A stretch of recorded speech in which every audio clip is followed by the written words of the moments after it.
Okay, great. Here we are. All right, I'm Luminara Serdar of Autism Transformed, and it is January 22nd. And today we're going to talk about sleep issues, and we have some great questions that people have sent in advance.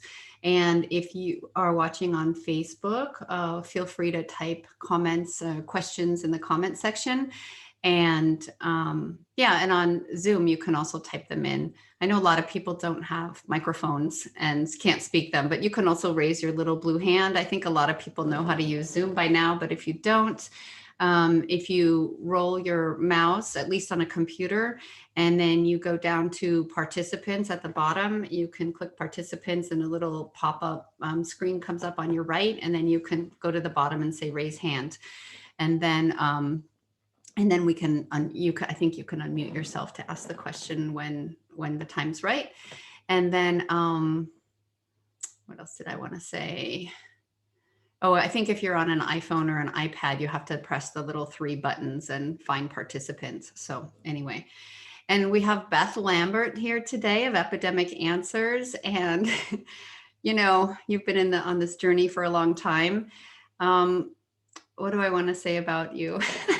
You're executive director of Epidemic Answers, which is, I'll let you describe what Epidemic Answers is and what Documenting Hope is, because I feel like the organization is doing so much good work, and really what you want to do is, what this organization wants to do is create the science, the acceptable science and proof that why our kids are sick because of the load of toxins, and then how to remedy that.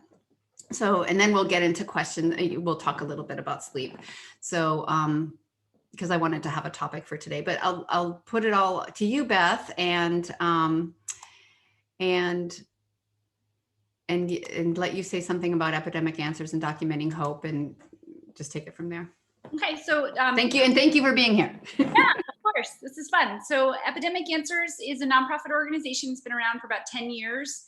And what we're dedicated to and what we're focused on is helping to elucidate the root causes of what we can call an epidemic of chronic health conditions in kids. And so that can range from, you know, life-threatening food allergies, autism spectrum disorders, ADHD, diabetes. I mean, it's the full, you know, the full picture of what's happening to our kids. And there's one of my kids coming into my office right now. Excuse me one second. Our modern life. I have 3 not homeschooling, because I'm not homeschooling, I'm remote schooling kids right now. So we share a printer, which is what's going on in the background.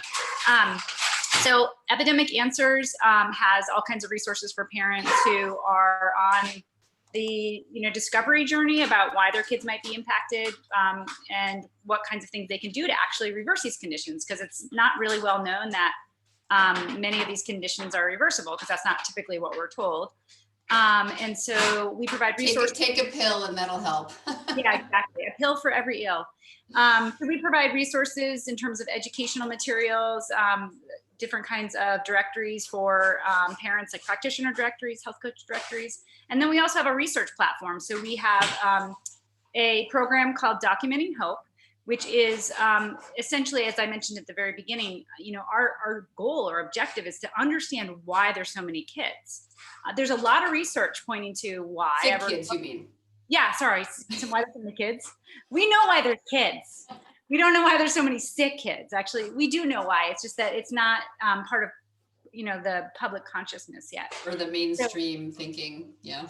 Exactly. So I set out 10 years ago to try and understand why we saw so many kids, why every diagnosis seemed to be increasing, and it has a lot to do with modern living, environmental factors, and the literature that's out there, the medical literature, the research that's out there points in that direction, but it's very siloed. It's like the gut bacteria are really important to these conditions, or chemicals in the environment are really important to these conditions.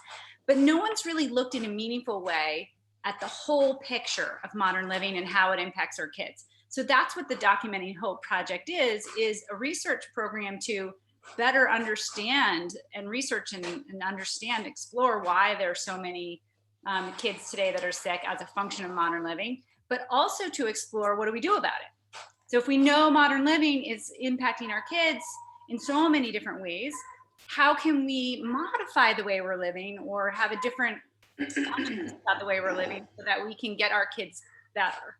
So that's what we know about it. Answers is, so if we know modern living is impacting our kids in so many different ways. Just a second. How can we modify the way we're living? I'm getting an echo from something. Okay. Wait a second. Wait. So we know modern living. I can't. There we go. It's quiet now. Okay. Sorry. It's okay. I've got my printer going in the background about all kinds of, today's just a noise disruption kind of day, I guess. Okay, go ahead. Sorry.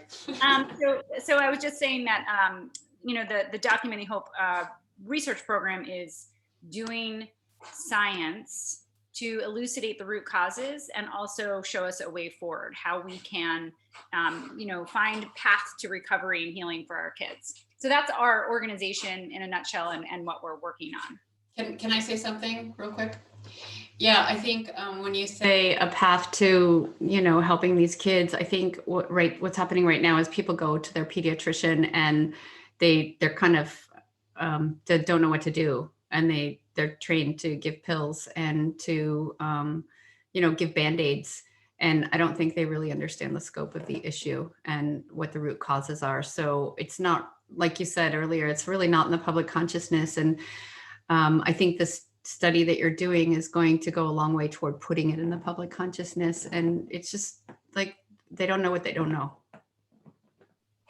Right, exactly. And also, I think that when we think about the way we're living in the modern world, it's so part and parcel of every decision we make every day. It's hard to conceptualize that just the way we live is impacting our kids, because it's all we've ever known, right? It's our cultures, it's how we eat, it's the rhythms of our day, it's the things we do socially. It's all part of our culture. So to vilify that as something that's bad, that's making our kids sick, is really, it's tough to swallow. But I think increasingly people are beginning to wake up to that and beginning to realize that proper sleep, proper nutrition, proper exercise, it's not just sound bites about, good health. It actually really matters. And our kids, I think, have hit this critical tipping point where they're trying to show us that this stuff actually really matters by being symptomatic, by getting diagnoses, by requiring us to change the way we're living. And the parents, I would say, who have figured this out and really gotten all the pieces together. And it's hard. I'm not saying it's an easy thing to do, but I think there's so many parents out there that I feel grateful to who've shown me the way and have gotten their kids to such a better, more vibrant, place by making these kinds of changes. So there's a lot to be learned from parents that have been doing these things for the last few decades. Tons to be learned from them. It's just that we need to be doing more sharing amongst ourselves about what works and what kinds of lifestyle changes that we can make to help our kids thrive. Agree. Agree with everything. And I really think that in some bigger cosmic, bigger picture way, these kids being sick are bringing us, like, it's our message to come back to nature. And I think the one thing I want to add is that to be outside more and to be in communion with not just our people community, but our life community and the ground and the microbes and the trees, and, really be in community, just together with them. And I think our modern living and the way, our society is now, it's like, how can we exploit nature for our benefit? And I think there's benefit in having a different perspective on that. Like, how do we cooperate with nature? How do we, make this symbiotic relationship rather than a parasitic relationship with nature? 100%. And also, I think that, my training and my education has always been, looking for the evidence and the logic to something, right? I think on some level, we all know that there's a certain rhythm to life, that sort of symbiosis with nature that you're talking about, that's right and good and what we need. It's kind of this, this place that we fit into nature. But, it's hard to embrace that if you don't have the logical case made. Do you know what I mean? Like, until you see the scientific studies that say being in a forest is good for your, sympathetic nervous system, switching to parasympathetic nervous system, it sometimes doesn't click, right? That it doesn't make us feel the the urgency or the need to really embrace that idea that nature is important to us. And I mean nature in the biggest sense, nature in terms of using products that are as natural as possible, eating food that's as natural as possible, being in an environment that's as natural as possible. All those things really do matter. And I think our modern, sort of mechanistic brains really want to see the data on that. We want to prove that nature is important. When on really on a heart level, don't we all know that on some level? But sometimes it just takes that like little push to get our brains to accept that and embrace that. I personally feel like that's, one of the reasons why we were sort of driven into doing the Documenting Hope research, is because we want to create the data to validate what we already know to be true. And that I think will bring some of the people who are in that more mechanistic, reductionist kind of logical world on board, so that they can say, you're right, the data totally validates that, you're right, Yes. And on the other hand, I mean, I'm sure a lot of parents on the call, even right now, are like, of course, I know I feel better in nature. I know I feel better when I go to the park or in the trees or go on a hike. So like, we can also just go out and have that experience, like there's a way I'm a scientist. I was trained as a scientist, and there's a way that I'm like, I don't need science to tell me that. Can I just listen to how my body responds? So there's all of it, all types of people out there. But I get what you're saying about having to prove it, Well, I think that's cultural too. I mean, we are emerging out of a rational era. It's sort of like this post-enlightenment era that we've been living in, where the world, thinks about things very rationally, very linearly, very logically. And that's nothing wrong with that. It's kind of like, where we are. And so that's a language we all understand. And so, if you think about, so many physicians, I think of the old school, have been, advocating for lifestyle factors for a long time. Sleep's important, nutrition's important, exercise is important. But people don't always listen to it, right? Really, how important is it? Come on. And when you live in the modern world, there's such a mismatch between that reality. I mean, if you have two jobs and one of them's a night job, what are you going to do? Or my kid has a schedule and there's this practice and that thing and this school and that after school, come on, I don't have time for that. Exactly. So it's not really about necessarily the individual, because we as individuals live in this world that we've created. I remember being in my 20s and having come out of like a very sort of rigorous academic setting, getting my first job, moving to Manhattan. And I remember not sleeping and thinking, I'll sleep when I'm dead, because this world doesn't value sleep. This world doesn't appreciate that, and that was my mindset. Like, I don't really need sleep. I can function just fine on 4 hours. I'm good, but that's part of I think that's part of our culture, and, and nightlife is another part of our culture that is really stuck on this thing that when the sun goes down, the lights come on and we have entertainment to watch and things to do at night. Whereas in a traditional society, in a pre-industrial era, you go to bed, you go to sleep, Exactly. So it's that disconnect, I think, that's just a function of how we as humans live in the modern age. Yeah. Can you say something about the Documenting Hope project, like, to tell people what you're doing right now with it and how they could participate? Because it's really, it's open to people in the United States only. It's a survey, but I'll have you explain it because I think it's awesome. Yeah, it is pretty awesome. And also it's awesome because we're starting to see some results. So we have 2 studies right now that are IRB approved, which just means that our research studies have been reviewed by a scientific and medical ethics and safety board, just to make sure that the science is valid and good, and that we're doing something that's, of course, ethical and safe and all those kinds of things. So that's all that means. Our first study is called CHIRP, and it's an acronym for Child Health Inventory for Resilience and Prevention, which is basically a mouthful for saying, we're taking an inventory of how kids live today. We just want to take an inventory. Like, what are they eating? What's their sleep like? How much time do they spend on a screen? What kind of creams do they put on their skin? What kind of medications are they taking? So we're taking an inventory of that in a very comprehensive way.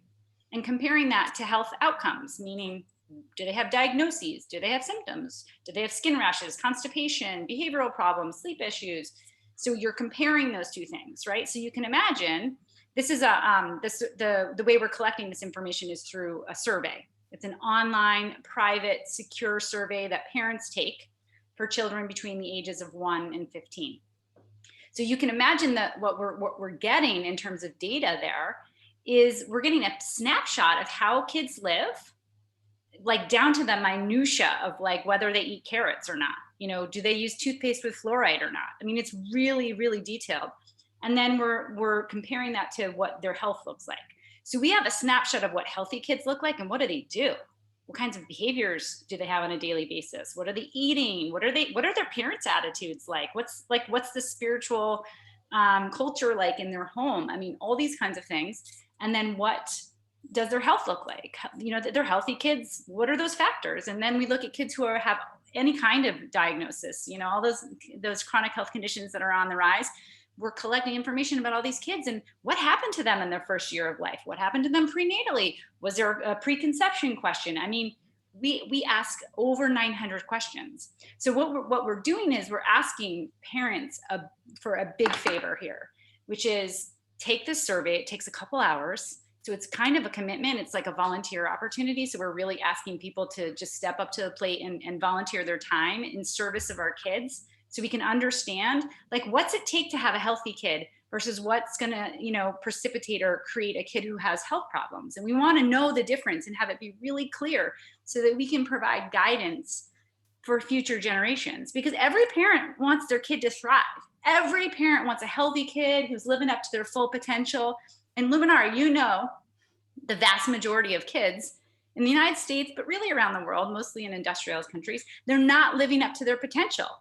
But that information is here. We have enough knowledge to change that, but we just need to get really precise about it, right? So this survey is now open to parents. They can go to documentinghope.com/chirp-survey, or if you just go to the documentinghope.com website, you'll see a direction to register for the survey. And again, it takes a couple hours. If people do participate, they get a $50 e-gift card to Amazon. So this was really popular before the holidays. A lot of people were going on and participating to get some extra money, you know, for Christmas gifts or Hanukkah gifts for their kids. And then we're still offering that now. And of course, as those credit card bills come in from the holidays, now would be a good time to get that $50 gift card, right?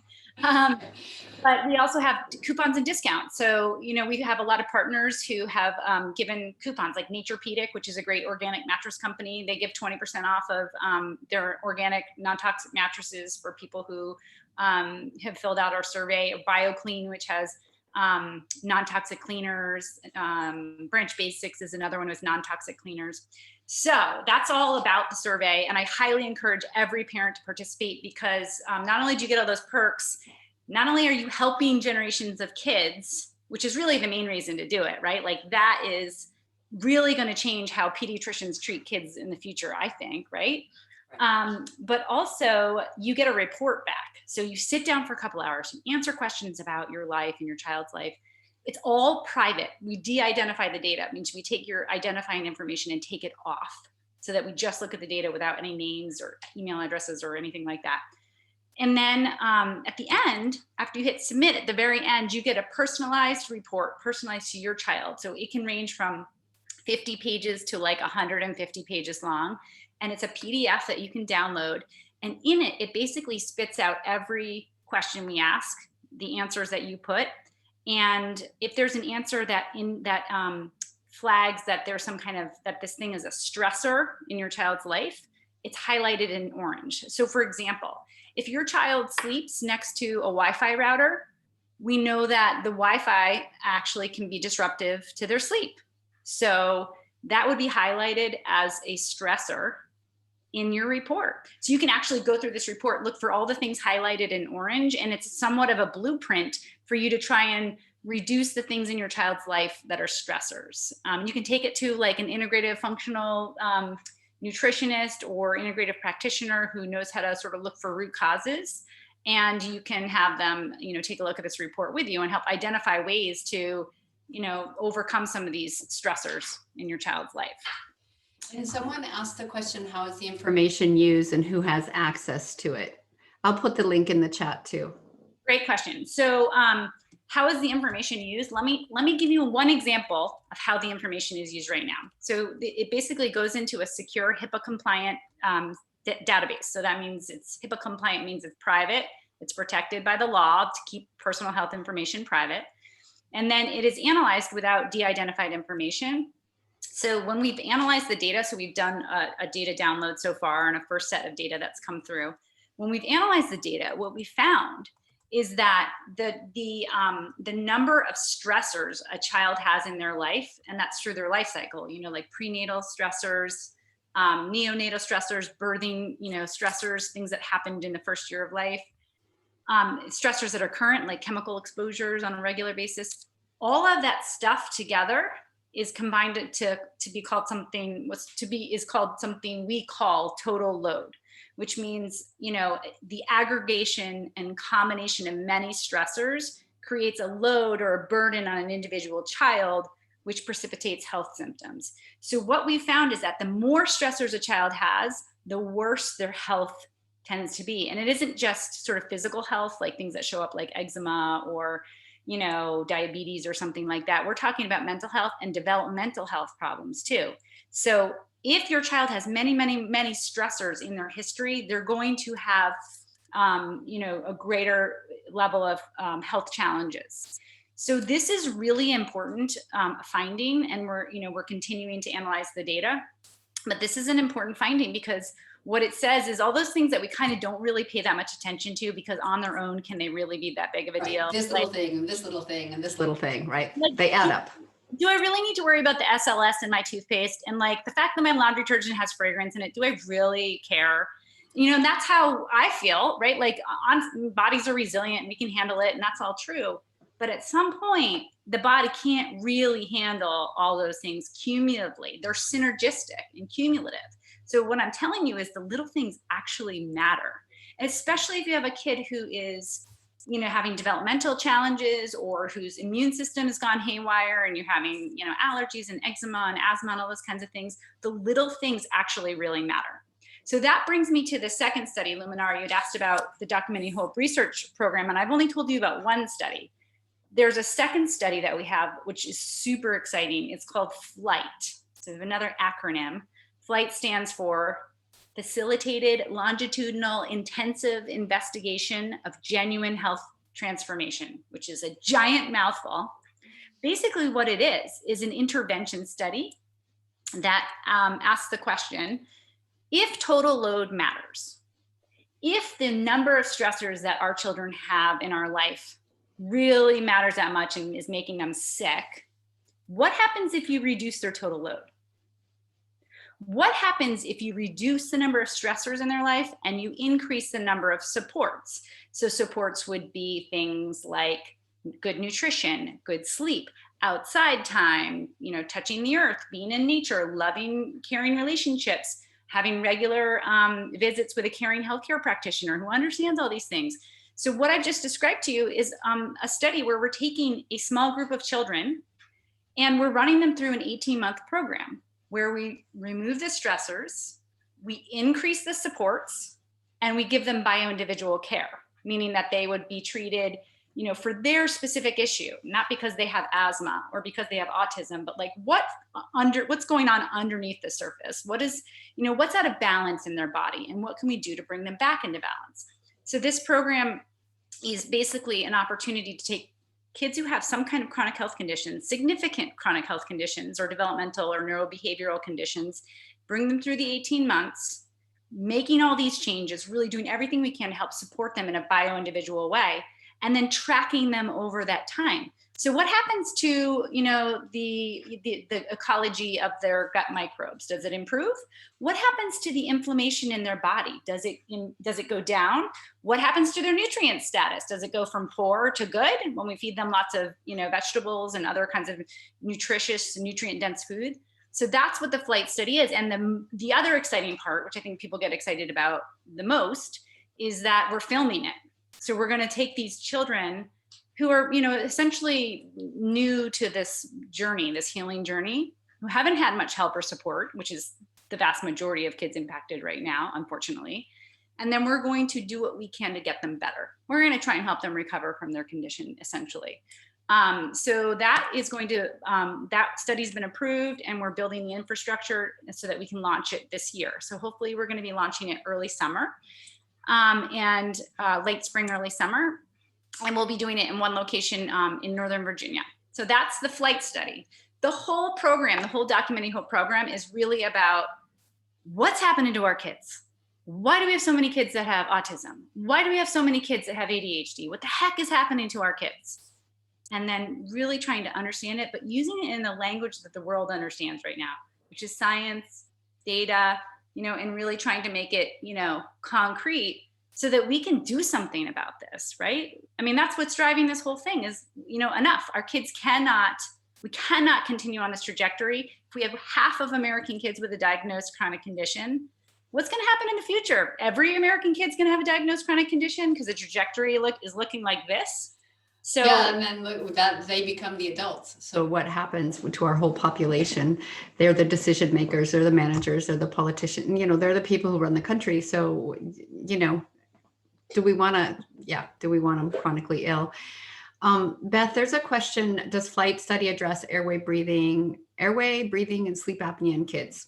Yes.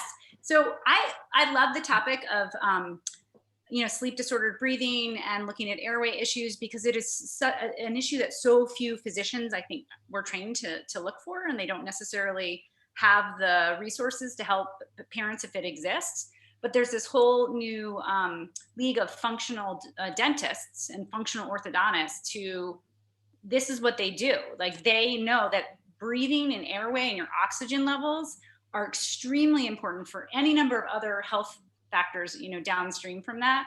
So it's like dealing with that structural issue first. So yes, we have absolutely incorporated that into our flight study protocol.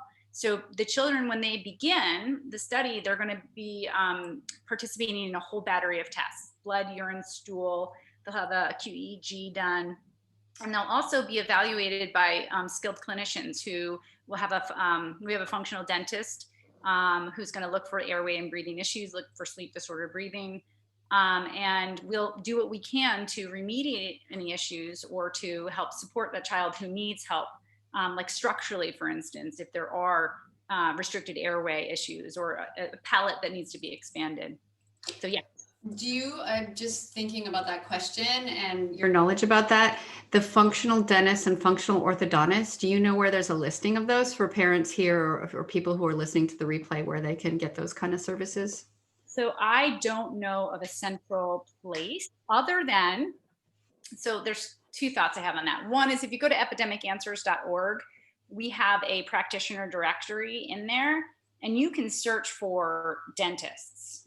Most of the dentists in our directory have some kind of myofunctional training or have some kind of functional perspective that they use. Some of them are biological dentists who would be involved with, like, you know, safe mercury, amalgam removals, things like that. But we have a number of functional dentists in our directory. But also, if you go to the website of, it's ALF Institute, ALF Institute, they have a directory, not a directory, I think they have a listing of practitioners who've been trained in using the ALF oral appliance. That was something developed by Dr. Jim Bronson. So it's particular to him, but he has trained a number of dentists and orthodontists to do that.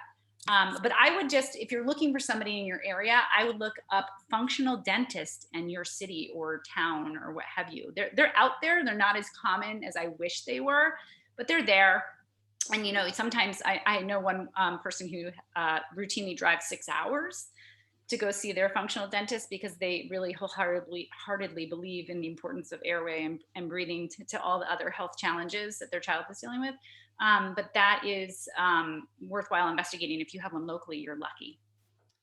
Yeah, so I have two things. Scott Saunders, I'm going to say your name because you called yourself out in a way. He says, I'm a non-practicing dentist, and I'm happy that you have a functional dentist and and he's produced I know Scott, you've produced the functional oral and airway health summits. So Scott, if you have a resource for people either to go to your summits or a dentist for maybe kids, if you could type that in the chat for everyone to see.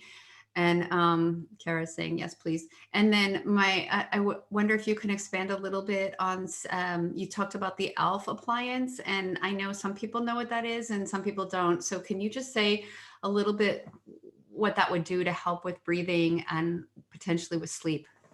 Yeah, so the alpha appliance, from my understanding, I'm not an expert in this at all, but it is one of several functional oral appliances that can target structural issues that precipitate the airway and breathing. So like, the airway and breathing issues can stem from a whole variety of things. It can be closed airway in the throat. It can be that, kids aren't able to be nasal breathers. Oftentimes that's due to allergies, inflammation in the sinus cavities. Chronic infections. Yeah, absolutely. Exactly. Sometimes it has to do with how the palate is formed, and that there isn't room for the tongue. There's a lot of tongue tie issues here. And the MTHFR mutation sometimes can be involved in the oral issues that people don't even know that they have, because there seems to be a correlation there. So an alpha appliance is one of, again, several that have been developed to help address some of these issues. And it's a light wire device that gets applied to the teeth, kind of like braces, but it's different. And it goes on the back of the teeth. So it's not like it's, on the inside. So it doesn't look like braces on the outside. And it helps to slowly, with light pressure, work on the structural issues. So it's not the only appliance out there. And again, I'm not an orthodontist or a dentist, although my dad is one, so I pretend I am sometimes. And there's another one called froggy mouth, which is commonly used for kids who have swallowing dysfunction, excessive drooling, or if there's tongue tie issues. Another one is called MyoBrace, which does a similar kind of thing. There's a bunch of them. And I couldn't list them all now, but there are many oral appliances that are out there. And again, so where you are, because there's so few dentists that are trained in these kinds of these procedures and that use these appliances, you may be stuck with whoever is near you. So Dr. Bronson's in Northern Virginia, he's the one who uses ALF. And so people up and down the East Coast commonly see that one. But there's other, again, there's the MyoBrace is commonly used all over the country. Froggy mouth is from France. So it really hasn't made into a lot of clinics in the United States. But I think that's changing because the science is so good on froggy mouth. So those are just a few of the appliances I know. I'm certain there's more. Okay, and Scott offered that the source, American Academy of Physiological Medicine and Dentistry has a directory of practitioners. He also says your description of ALF is accurate, very good. He's interviewed Dr. Derek Nordstrom, developer of the ALF appliance. This is the original school of ALF therapy, and I recommend this as a source. Great. There is the ALF Interface group on Facebook, a group for practitioners, but another place to check. And then he listed the website aapmd.org for those of you who aren't seeing the chat, maybe in the recording. So Beth, I want to shift gears a little bit and start answering people's questions about sleep and having been a part of Epidemic Answers and been a part of this world for the last 10 years. I know your brain is full of knowledge, and your website, Epidemic Answers, is full of all kinds of can you just say what's on there for resources for people? And then we'll start answering questions. Yeah, so Epidemic Answers has hundreds and hundreds of pages of information about all the new childhood epidemics, sort of what kinds of things are going on in each specific condition, whether it's a mental health condition or, physical condition.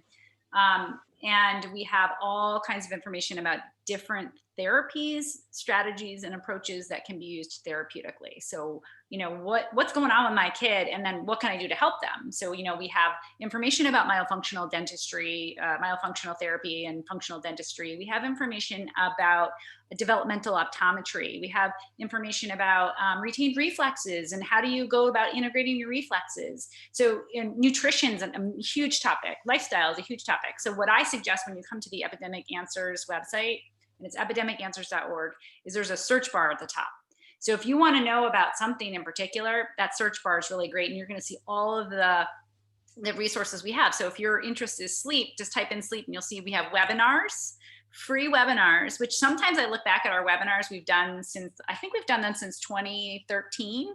We've gotten some of the best experts on our webinars. And sometimes I'm like, how did we get this person? They're so awesome. And we just have them for free, and they're stored in an archive on our website. So that's one of my favorite resources that we have, is those free webinars. We have free ebooks. Like we have this great book called The Path to Recovery, which is sort of like for new parents who are totally new to this. Like, where do I go? How do I start? What do I do? So we have that like ebook that way. And then we also have a practitioner directory. So again, if you're looking for a particular type of practitioner, either by specialty like autism or ADHD, or if you're looking for somebody who, like I mentioned before, like you're looking for a dentist or a developmental optometrist, you can search that way. And then I also think another sort of underutilized resource that we have on our website, which I love the most because it's a community of people, is our health coaches. So we have a health coach training program where we have health coaches who've trained oftentimes in nutrition and mindset and exercise and all those kinds of things, but maybe they didn't have training in how do you help support a family who has a child with autism. So we created a training program to help health coaches learn how to work with families and kids who are impacted by these new childhood epidemics. So those health coaches are in a directory on our website. And the reason why I love them is because they're usually lower cost than some of the integrative or functional physicians who can be like $400 or $500 an hour, and they don't take insurance. They're awesome people. Don't get me wrong. Like, this is a community of physicians who are critical to, this work, but sometimes you can't afford that. So a health coach is a lower cost way to kind of get into this world and get help and support. And sometimes that's what it's about, right? Like, I know what the changes are, but I can't go gluten-free. It's too hard. Like, it's so hard, right? But these are people who kind of know how, have done this with other families, can give you tips and recipes and, ideas and strategies, because it's hard. It is hard making lifestyle changes with kids. It's hard enough being a parent. It is hard being a parent. But when you have to make diet and lifestyle changes and you have to do special kinds of therapies that other kids aren't doing, it's even harder. So that's why I love our health coaches, because they do this. They know how to help support families. And then we also, our health coach program is not enrolling participants right now, or not enrolling new students right now, because we're migrating our tech platform. But in about 2 to 3 weeks, we're going to be taking new students. So that's something, if you're interested in, check back on the website, because we're going to be enrolling new students. And I should also say we offer scholarship programs. So a lot of the people who take our health coach training course are parents, and they've applied through our scholarship program, where we offer reduced tuition. So that's an important resource too. Thank you so much for mentioning that resource. And I also want to thank Scott, who posted the aapmd.org and, just was talking about the oral health stuff. And then Patty posted a link. It's orofacial myologist, ORO facial, and then myologist, myologist.org. It has a directory of orofacial myologists and explains their role in the topic. So just want everyone to have that resource. Can I go ahead and ask you the first question? Yeah. Or we can ask each other. Answer it together. Yes. Yeah, something like this. Okay, this is from Kathy. So if you're listening to the replay, because she said she probably wouldn't be on, she wants to share an experience and love to hear our insights. My son was developing beautifully, hitting milestones. He was able to speak and have a fully integrated sensory system by 14 months old. At 22 months after his last set of vaccines, he lost his ability to speak, lost motor coordination, and needed to be driven around to fall asleep. Even with this, he was able to sleep 10 to 12 hours a night with a consistent sleep onset time. until he was about 4 to 4.5. Between 4 to 6 years old, his sensory issues have worsened. Now he's 6. His sleep disruptions have escalated. Each night he falls asleep anywhere between 15 minutes and 2.5 hours later than the night before. So it's like a longer circadian rhythm thing. And then we get up later the next day. And this has us on a revolving sleep schedule, constantly shifting with many nights awake and sleeping during the days. They have a really clean diet, sugar, gluten, dairy, soy, corn-free since he was 22 months old.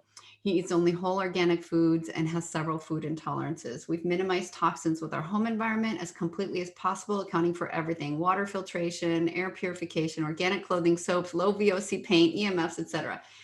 We tried melatonin for him early on and had very negative results with it. He wants to go to sleep. He tries to go to sleep, but his body won't let him. Our bedtime with this delayed and labored sleep onset can take anywhere from 30 minutes to several hours each night, and he still needs to be driven sometimes. So they've done a lot of holistic therapies, address the gut and gut toxins out, things like that. So it seems like, oh, we've done everything. Now what? Yeah, I mean, I don't have a short answer to that, because typically when that's happening, when a child is, had a good sleep pattern before and then doesn't anymore, suddenly there's some precipitating factors that's dysregulating them, and it can be any number of things that contribute to sleep dysregulation. And it sounds like she's already on top of so many of those things. Like food sensitivities are obviously a major contributor to sleep dysregulation. Gut imbalances, massive contributor to sleep dysregulation. The gut's where we produce serotonin, and that's so important for sleep. Circadian rhythms. I mean, I think, I don't know. I mean, again, there's so many factors that without going deeper into what may be the missing, few factors, because she's done so much already, right? Kathy, it seems like Right. checked every box. And I can tell you, because I've worked with them, this little guy is super sensitive and super responsive to everything. And I'm sure people listening can relate to that too. So these are for the super sensitive, and it could be that something was introduced into his diet or in the air or whatever that was that trigger you're talking about. Right. An example is, one of the things you may not even be aware of that could be a trigger would be something like, a hidden mold exposure and that can be something that comes in new, right? Like a pipe burst, or there was a leak in a house and there's silent mold back. That could be, it's stimulating the immune system. That's an example of something that, like, you've checked every box, but you have mold in the wall that you can't see or you can't smell, and you have no idea, but it's a trigger. So I'm not saying that's the case with you, Kathy, but I'm saying that sometimes they're so subtle and we're racking our brains as to, like, what, I've done everything, like, what can this possibly be? And that's why I think, working with somebody who's a specialist in root causes and sleep issues can help you go through and make sure, like, well, did you check that the Wi-Fi is off every night, or you've cut it off to your house entirely? And did you check to make sure that your child is getting sunlight first thing in the morning on their eyeballs without glasses or anything to start that circadian rhythm? And did you check that they're actually, exercising first thing in the morning? And, all these kinds of things you need to think through thoroughly. I mean, it's why we created that chirp survey the way we did, where you get a report at the end, because when you get that report, you go through it and you're like, oh my gosh, I got all these things except for this one stressor in here. Mm-hmm. I didn't think about that. Do you know what I mean? Yeah, and I have a thought too, because I know Kathy, and they live in Southern California, and I'm seeing so much more and more in Southern California how really toxic it is. I've had clients there, and it seems like there's literally something in the air. And I wonder about the jets coming in. Of course, there's probably fewer these days, but do they dump their jet fuel? Is it a day when something's been in the air? Is it a day there's chemtrails? Is it a day, like these bigger picture things that we can't control? That makes me wonder. And then the fact that, Kathy, you tried melatonin and it made him go kind of berserk. We know melatonin is somewhat of a detox agent for the brain. And so I'm wondering if there's just more brain stuff that isn't fully out or that gets back in, like you said, the mold thing, something new that's been introduced. And that kind of sucks, the longer circadian rhythm. But I think we do kind of have more of a 25-hour cycle, but we see this like really exacerbated in this little guy. I like your point about getting daylight on the eyes. But then again, if your kid goes to bed at 3 a.m, you don't want to wake them up at 7 a.m. to get sunlight on their eyes. Right. Well, I mean, right. But sometimes it's like at some point we have to work towards breaking that cycle, right? Because then it becomes a downward spiral if you're, not actually participating in a normal biological circadian rhythm. It's gonna maintain that dysregulation, forever, because you have to get that circadian rhythm regulated. So, I mean, I think that's the challenge of trying to, when you're the parent who has done everything, the challenge is like, how are you to find the thing you've missed? Like, how are you going to figure it out? And so I think finding a parent who is in this journey with you, it can be your sounding board, who can say, did you try this? Have you thought about this? Did you think about this? Or a professional like a health coach or an integrative physician, or somebody who can be that sounding board. I think that's an important thing to think about.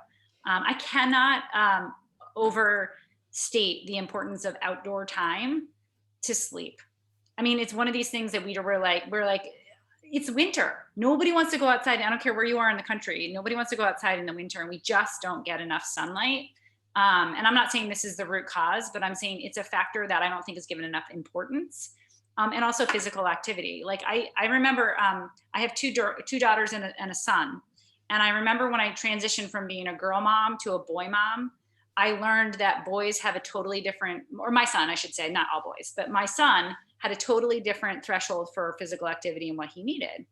And I remember setting up this process where I would drive him to school in the morning, and we would have, I would have him go outside the car. I would drive the car, and he would run for the first half mile of the drive to school. I mean, it was in a safe neighborhood. It wasn't like in the middle of like a highway or something, but he would run and he'd get in the car, and he was like, just so much more regulated on those days when he got a half a mile run in as a 5 or 6 or 7-year-old. We did this for a while. So it's little strategies like that I think if you're thinking about, again, it goes back to this idea of total load, and like all these little things maybe don't seem like a big deal. But if you're not incorporating exercise and a lot of outside time in terms of natural sunlight, maybe that's a factor. Or the food and a new food sensitivity you didn't even know about, you may reintroduce something. And the last thing I'll say about this is, if this is a relatively new thing, like in the last year and a half, everybody's dysregulated right now. The emotional stress of this moment in time we're going through can't be understated. I mean, and I also have learned through my own kids that, some kids are more sensitive than others, but if I'm in a little bit of a bad mood, I have one of my children who is like, and just feels it. Like literally nothing has to be said, but she feels and reads my mood, my stress. And, that's a lesson I learned sort of going through the healing journey, right? So, we have to be as calm as we can, and sort of mindful of all the many factors in our daily life and what might have changed. And so it's hard. Again, having a friend is like the best way to get through that, because you figure out, by somebody else coming from the outside to sort of evaluate. Mm-hmm. I think there's one other thing I want to say about that, and that is that I talked to a mom once who they were also in Southern California in an apartment, and she said her son was dysregulated in different ways, and then whenever they would go away for the weekend, he would be totally fine, and then they ended up finding mold in the apartment. So I think one little diagnostic thing you could do is, when you go away for a weekend or you go somewhere else, granted that's mold free, is there a difference? Like, I'm thinking about having to drive him around in the car. There's probably not mold in the car, and his system could be relaxed enough. So that's just another little thought I had. Mm-hmm. But that's you just illustrated perfectly, Luminara, why I think having a friend to brainstorm with is good, because a friend who lives outside of your life and can kind of like look objectively at what's going on might come up with an idea that you would never even thought of, Yeah, exactly. Because you're in your normal routine. I'm going to go on to the next question. And people who are on the line, if you want to type questions into the chat, I'll get to those. I'm going through the email ones that I got previously. So this is from Jill, if you're listening. My question is, how do I get my son, who has many issues with routines and not being able to have anyone around when he's trying something like online school or chores or getting ready at night for bed? So he's many issues with routines and doesn't want people around, is I think what it is. Lately, he's ended up going to bed at 4 a.m. A bit of history after about, so I don't know how old this child is, but obviously older than 12. After about age 12, he started having many weird symptoms. I've even wondered if he has PANDAS because as a kid, he did have a couple strep infections and he had fifth disease. I don't know what that is. At age 6, Epstein-Barr disease with temporary facial paralysis around age 12. I've tried many things with nutrition supplements to try and help, but new quirky personality traits have appeared and he's a challenging kid to deal with.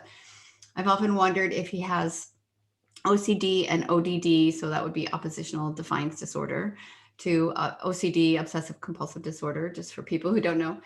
Trying to get him to a doctor, but not finding, anyone in our area. How do I help him to go to bed at a decent hour? I mean, there's so much in that, right? There's so much, that's a lot that you're dealing with. That is a complex series of issues. So sleep just being one, and sleep is also, sleep is a unique stressor because it can be both a causal factor and an effect, right? And then it's like a vicious cycle. If you don't sleep, you don't sort of address some of the other underlying problems. And then if you don't address the underlying problems, it's harder to sleep. So it's like both cause and effect. So sleep is just one of many problems that you're obviously struggling with. But PANS and PANDAS could absolutely be at play here. I mean, just the fact that you've mentioned a couple chronic infections in the history could certainly mean there's a PANDAS element too. So the good news is that that's easier to identify today than it's ever been before, meaning the testing is like leaps and bounds above where it used to be even just a couple of years ago in terms of diagnosing PANS and PANDAS, and also the number of practitioners that are skilled in identifying that. So I feel like that would be even aware of it. Totally. Yeah. And can you just say what PANDAS is if someone doesn't know? Yeah. Yeah. So PANS stands for pediatric autoimmune neuropsychiatric syndrome.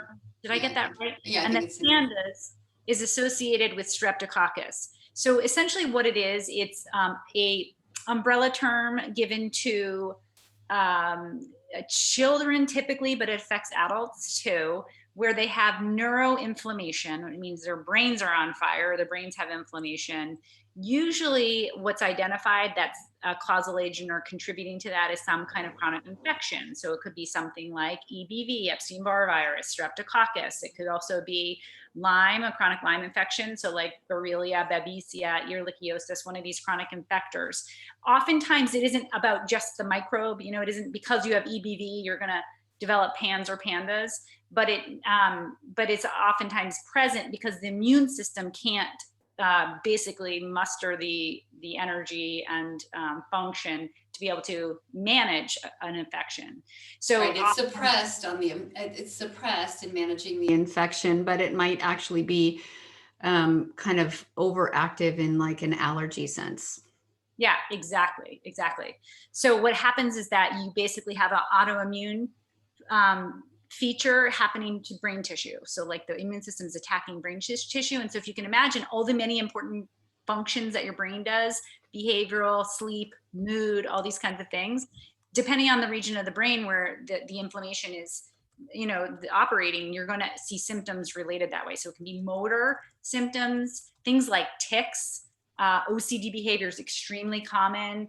Moodiness, you can see it as red rage, anger. You can see it as like a blinking kind of thing, like a physical tick, throat clearing, things like that. But anxiety is often a hallmark. Irrational kinds of behaviors, or fears, or anxieties. Defiant behavior is very common in PANS and PANDAS. So this is basically a long way of saying that if you see, we have a page on our website for PANS and PANDAS, and if you just go into our symptoms and diagnoses page, you'll see, you can learn more about it. But we also have a book called Brain Under Attack. If I talk, the screen will come to me. So this is the book that was written by Beth and some others at Epidemic Answers as a team. And so it's a great resource if people are interested in learning and taking a deeper dive. Yeah, and that has a whole bunch of information about how you get diagnosed. And actually, that was published at the end of 2018. And even since then, there's more diagnostic testing that's better out there. And on our website, if you go to our practitioner directory, you may find practitioners who are experienced in identifying, diagnosing, treating PANS, PANDAS. Sleep dysregulation is very common in PANS and PANDAS. So if you see that coming along with OCD type behavior, anxiety, any kind of tics, rages, like irrational rages, sometimes that's what's going on. And just incidentally, it doesn't have to be infectious. Like there are kids who have red rages or severe anxiety that are actually triggered by a food. So you can have like a food sensitivity like wheat or corn or soy or something that can cause kids to trip off into red rages. And so it's a similar neuroinflammation, but it doesn't always have to be caused by an infectious agent. So I just wanted to mention that as well. Yeah, we have someone on Facebook saying, please tell me how I can tell a doctor to search for this PANS PANDA, because it's almost what you're mentioning is almost everything his son's going through. So how would you approach that with a doctor who maybe might not be in the know? So that's harder because it depends on who your doctor is. Like if you have a pediatrician that you love and trust, you can send them to the NIH. It actually has a whole bunch of literature on PANS and PANDAS that they've recently created some. Madeline Cunningham is the physician who sort of was a pioneer in trying to identify and diagnose, and she developed a panel called the Cunningham Panel to diagnose PANS and PANDAS.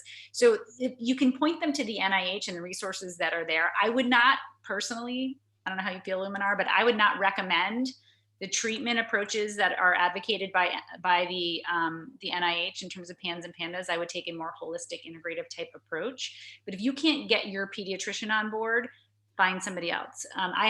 In our book, we have stories of families who've been through PANS and PANDAS and like some pretty harrowing experiences where they went to their pediatrician and their pediatrician thought this was a psychiatric problem. And so they sent them to psychiatrists who had probably put them on psych meds. Exactly. And then that's a vicious cycle too, because the psych meds deplete certain nutrients and disrupt sleep and make the kids more dysregulated. So that's a vicious cycle. So I think it's worthwhile trying to find a clinician who is experienced in PANS and PANDAS. And I will say this, there are many, many more now because of the pandemic that are actually doing remote consults. There's one in Southern California. I can't remember the name of it. I can look it up real quick. With Dr. Baer, B-A-H-R, who does homeopathy consults remotely. And they have a bunch of physicians there, and they're in Southern California, I think. There's so many. I think Dr. Jared Skowron might be doing remote ones. He's really specialist with autism, ADHD, and he talks about PANS, PANDAS. He's wonderful. And if he's doing remote consults, I didn't know that, Luminara, but he's wonderful. So that's a really good suggestion. Yeah, I'm pretty sure he is. I just put the name of the practice in San Diego in the chat box too. It's Resilience Naturopathic. Okay. So there's lots of people out there. You just have to do a little bit of digging to find a practitioner that you like. And if you're a practitioner, if you're a regular pediatrician, won't work in collaboration, it feels like, maybe find a different one. Yeah, thank you. So we're kind of close to an hour here, and there's a few more questions. So I want to kind of go through them a little bit more quickly. Kara on the chat says, I don't want to give these meds. Did notice with the recent hives and rash and using Benadryl and Claritin, he was better. I was also diagnosed with Lyme when he was 1, and now he's 8, ASD 1, ADHD, high anxiety, apraxia. We do more natural foods, but he is so picky, can't find an ND or anyone to help figure it out for us. So again, we just mentioned Dr. Jared Skowron. He's in Connecticut. He might do a virtual consult with you. Are there any other specialists that that are doing virtuals where you don't have to go see them? I have an idea in terms of like a cheap resource. If you go to the Epidemic Answers, everything on there is free and you can read. Follow Dr. Elisa Song. She's a physician in Northern California on the Bay Area. Absolutely. Wonderful, free educational, tons of things on PANS and PANDAS and autism, and she's just amazing. And she's offering herself for free, not her clinical services, but her knowledge. I'm trying to think. She's freaking awesome. She's on Instagram. She makes amazing posts. She's on Facebook. She has thousands and thousands and thousands of followers, but she's really here. Her thing is holistic mama. She wants to help the mamas and the dads, I'm sure. But she's really a great resource. You're right. Mhm. Okay. Sometimes it's good to have those free resources too. Yeah. Yeah. Thank you for mentioning that. RP says, can RSV as a baby contribute to PANDAS? And RSV, they're saying is respiratory syncytial virus. I don't know what that is. So I don't know. I don't know the answer to that. I suspect probably. I mean, I think PANS and PANDAS can be triggered by a whole lot of things that they don't even know are related. It's just that your immune system is down, suppressed, not being able to deal with a toxin or an immune stressor of some kind, and it could be an infection. So it's possible, theoretical. I just don't know. I think I agree with you. Next question is from Anurada. My son is 10 years old with ASD. Though he had sensory speech and social delays, he always has a sound sleep for the last 7 years. His sleep time was 9:30 p.m. to 8:30 a.m. last few years. All of a sudden, in the last 6 months, he's having a tough time falling asleep, takes 1 to 2 hours. Now, he's like midnight to 9 a.m. What might cause the sudden shift in sleep routine and how to address it? I agree with what you said about the sort of collective consciousness of the COVID and being locked down, and like we can't underestimate that. But I'm wondering if you have. What about these? So I don't know if your child has had more screen time as a result. My kids are on a device all day long because of remote school. The blue light from our devices blocks melatonin production and can disrupt sleep. So I wear blue blocking glasses. These are not for vision. They block blue light. And my kids have blue blockers that I make them wear when they're on their remote schooling. I don't know if that's related. It could be totally not related, but it's just worth noting that like every kid that is doing remote schooling right now is having more blue light all day long, and that is going to impact sleep. So that's just really important. You can get these. They're expensive in some places. You can also get them inexpensively. The less expensive ones, I can't tell you whether they're better or worse. I just don't know enough about it, but it's worth researching and getting a pair for your kids. And I also think with kids online schooling, there's less physical moving around, there's less social interaction, there's less playground. Like I know parents are really great about taking their kids out, for the most part, or they really want to try, but there's something about that movement and social interaction too. I've talked to many parents who say when their kids are at home, they don't get as tired. So they're not as sleepy when they're ready for bed and like I just talked to a new client yesterday who said her daughter just went back to school this week or a couple days ago or something. And the first day back, she was so tired when she got back. We put a lot of effort in those interactions and stuff that we're not doing. Mm-hmm. And it goes back to what I keep saying, which is like, as a parent, like I always operated from this place, like how important is that really? That exercise or the social interaction, can it really cause my child to stop sleeping? Can it really cause, this behavior or this symptom? And the short answer is yes. Yes, it can. I think that's what our CHIRP study is showing us, is that little things actually really do matter. So that's, like you said, thinking about what's changed. You are the best detective. You're the only detective that can figure this out, really, because you know your child better than anyone else. So I think it's hard, but it is a little bit of soul searching detective work to figure these things out. Yeah, it's not a plug and play kind of reality we live in anymore. And for Anuradha, melatonin might be a good thing because like you're saying, if the melatonin isn't being produced, maybe, I don't know, 2 to 3 milligrams of melatonin you can get. There's tons of formulations out there, and you can get little capsules little tablets that dissolve under the tongue and they taste good. Maybe, half hour or an hour before bedtime. That's something they can try. I have one last question from Tuweldi, not Sinette.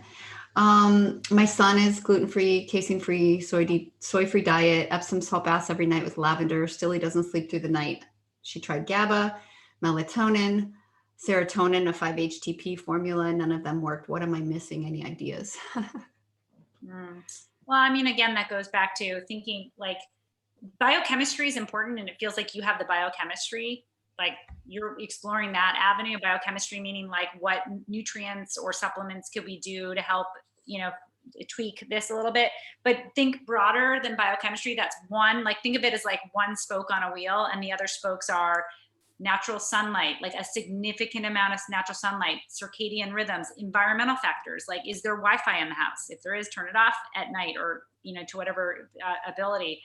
Is there any inflammation in the body, food sensitivities, chemical, you know, anything like that. So it's like thinking through all of these. And of course, the gut bacteria is that, you know, the holy grail of this world, trying to figure out how to get the gut bacteria regulated, but so much of that's related. So it's like, think beyond biochemistry, and I'm sure you have, because it sounds like you've got all these pieces, you know, that you've tried, but, you know, again, think in different categories: exercise, light, nutrition, gut bacteria.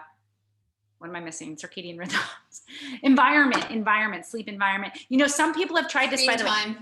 Yeah, screen time. Get red lights, red light bulbs. This is another strategy people use. I forgot to share this because light is so important to sleep.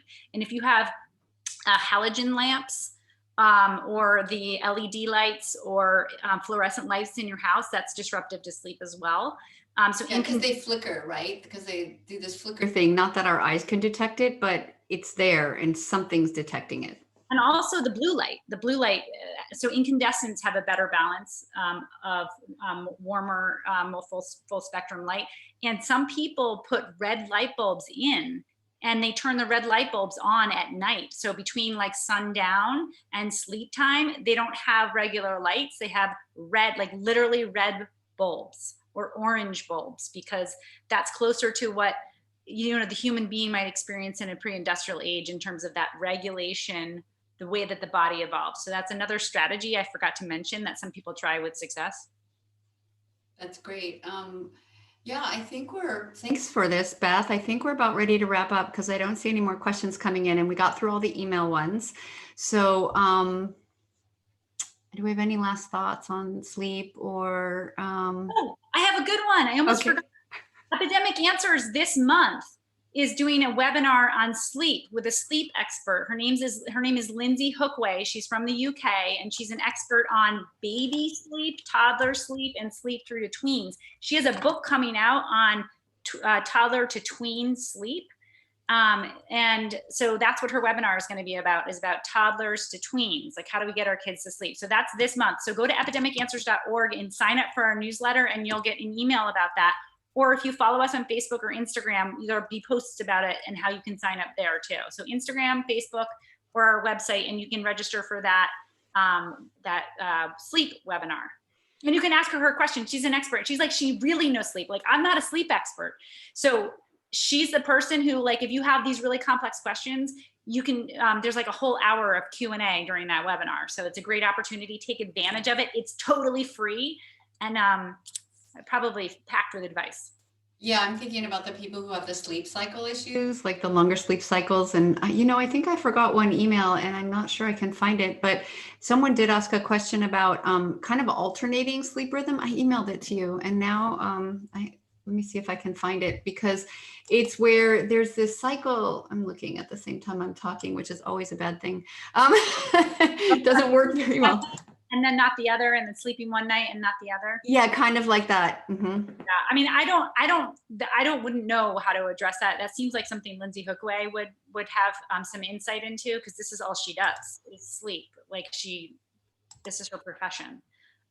So yeah, she would probably know what the sleep science is there and what that means. I mean, you had mentioned one other thing, Luminara, that you and I have been emailing about, was like using the Eastern hour clock, like the organ-based clock in the circadian rhythm, and, you know, looking at different organs that are involved at different times of the day, like the liver, the gallbladder. The gallbladder is between 11 and 1, the liver is between 1 and 3, lungs are in the early morning, like 3 to 5. 3 to 5. Mm-hmm. Yeah. So like those are kinds of things too. Like, you can do a little troubleshooting that way. If your child's always waking between 3 to 5, maybe there's something going on with the lungs. If it's between 11 and 1, maybe it's something, you know, related to the gallbladder. You know, there's so much help out there. You just have to dig and know that there are people out there who have some really great help and information. Okay, I found the last question. It's from Patty, who was actually on the line. I'm not sure if she still is, but what do you recommend to help a child keep their mouth closed during sleep? Her son has a posterior tongue tie, upper lip restriction. They're working with a myofunctional therapist in advance of a frenulectomy. So that's the frenulum under the tongue to get it clipped a little bit so the tongue isn't so tight. And I know she mentioned the myofunctional therapy website.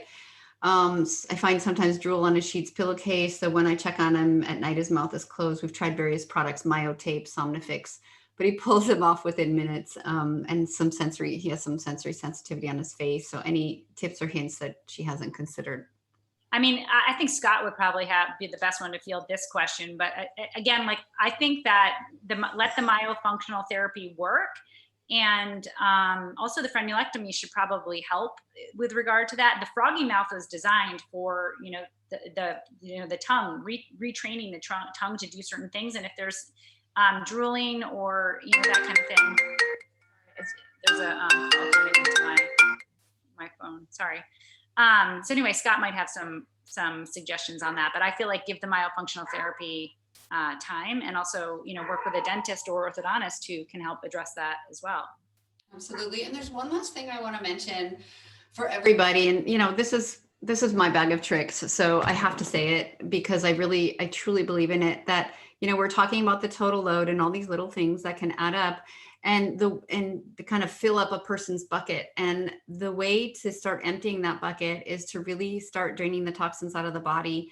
And what does that mean to drain them? I mean, if you, like, I've heard from people who've done metal chelation and they just, want to get the toxins out. But if you're clogged up in your lymph and it's not moving well, especially the lymph drainage from the brain, which drains here, and that's not draining, you're just going to move things around and kind of stir things up. And so you really have to start with resolving any constipation or poop issues, and then working on the liver. Everyone I work with has liver issues, congestion, and you have to get the bile moving, and that's a huge key.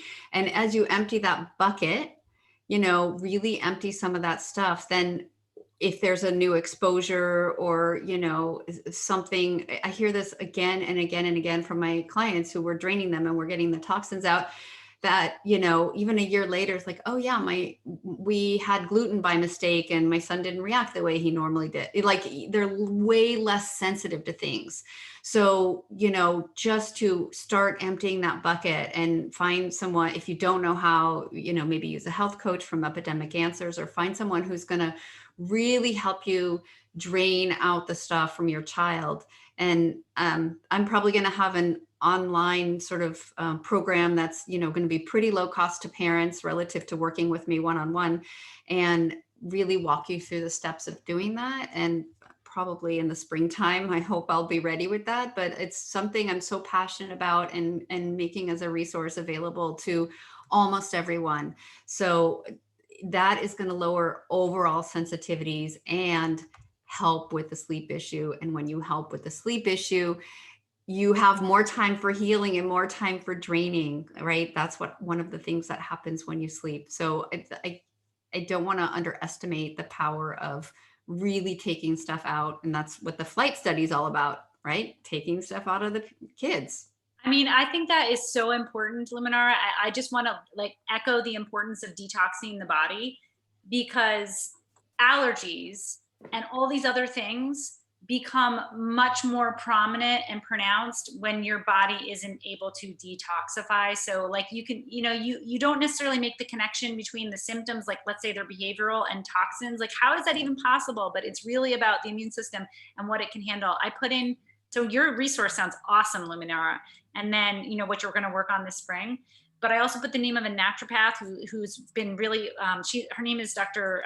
Christine Schaffner, and she does some of these summits and stuff, and she's really good. But she's been focusing in on lymph a lot recently. Like, how do you drain your lymph? How do you make sure that you have proper drainage? So again, another one of these people to follow, because they know what they're talking about. Yeah. So I'll tell you too, I'm taking her practitioner training right now, literally in 15 minutes is one of the trainings. And so one of the things, if I can pass on anything that's of super value that you could do for free at home, They have in her clinic a thing called Flow Presso, and you put these like cuffs on the arms and around the body and around the legs, and it gives pressure on your whole system here. So it's really pressurizing the lymph.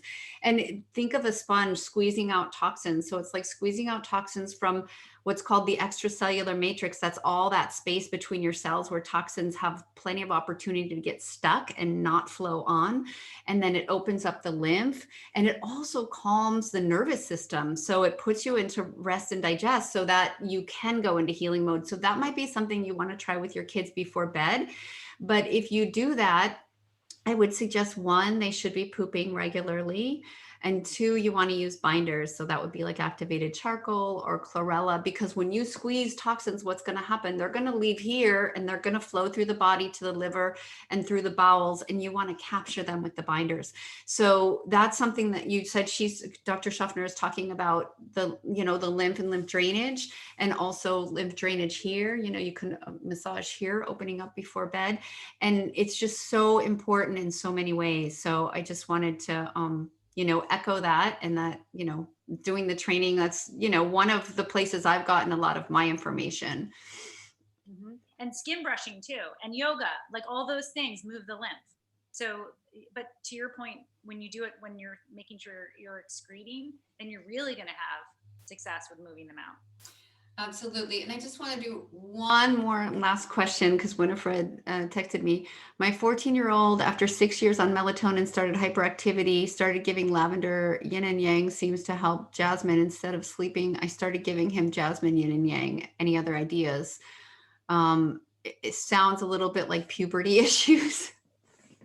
Maybe. I mean, think about that. That's such a huge, again, it's like you're the medical detective, like what's new in my child's life, and brilliant. Luminara is like, sounds like that could be like when hormone imbalances happen, because that's very much a real thing for kids who are like, 10 to 15 and on. You're seeing that all the like hormones are cortisol, which is involved with sleep and stress management, and like all of these things that we're like, oh, it's just hormones, but actually hormones are involved in every feature of our health and our well-being. So brilliant thought on that, Luminara. Well, and I think hormones, our body has to break them down. When they're used and done, they go to the liver to be broken down. So that to me is a sign that he needs liver help. And again, that whole thing about the drainage and getting the toxins out and really supporting the liver. And there's a bunch of herbs and a bunch of information out there. We're not going to go into that right now because it's like a whole different rabbit hole. So, yeah, with that, I want to wrap up. Thank you, everyone, for being here and for listening to the recording, and those who stuck with us, and, and Scott and all people, Patty, for giving suggestions. And this is our proof that it takes a community, and the community is really useful. So thank you so much. All right. Hang on. Stay here, Beth.